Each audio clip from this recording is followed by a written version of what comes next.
I am Susnigdha. সুস আর্ন চ্যানেলে তোমাদের সকলকে ওয়েলকাম।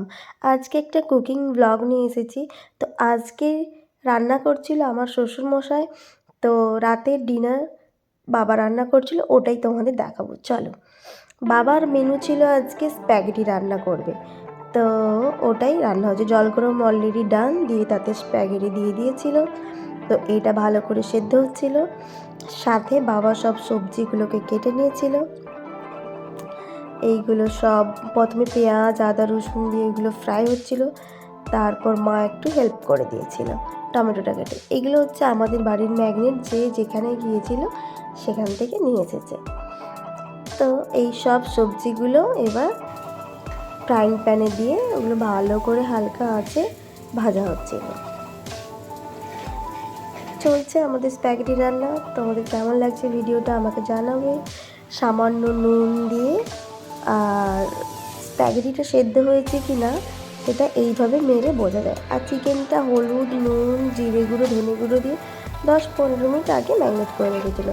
তারপর সব একসাথে দিয়ে ওটাকে মিক্স আপ করে ভালো করে কষা চলছিল। আদা রসুনের পেস্ট দিয়ে দিয়েছিল, দিয়ে ভালো করে কষছিল বাবা। আর মা একটু এটা স্প্যাগেটিটা ছেঁকে সাহায্য করে দিয়েছিল। দিয়ে আবার হলুদ গুঁড়ো জিরে গুঁড়ো ধনে গুঁড়ো আর কাশ্মীরি লঙ্কার গুঁড়ো দিয়েছিল। আর আমাদের বাড়িতে লঙ্কাকে শুকনো করে আমরা মিক্সিতে গুঁড়ো করি, তো ওই লঙ্কার গুঁড়োটাও একটু দেওয়া হয়েছিল, একটু ভালো স্পাইসি আর ঝালের জন্য। তো দেওয়া কমপ্লিট। আর একটু হট অ্যান্ড সুইট সস দিয়েছিল বাবা। ব্যাস এইভাবে ভালো করে কষতে কষতে ওটা ভালো, যে হট অ্যান্ড সুইট সস দিয়ে কড়াইতে বাটার দিয়ে স্প্যাগেটিটাকে ভালো করে একটু নাড়াচাড়া করে সাথে পুরো মাংসটা ওতে দিয়ে একদম দুটোকে মিক্স আপ করে নেওয়া হয়েছিল। তো আমাদের রাতের মেনু কমপ্লিট হয়ে গেছে। তো এই দেখো মা ঢেলে নিচ্ছে।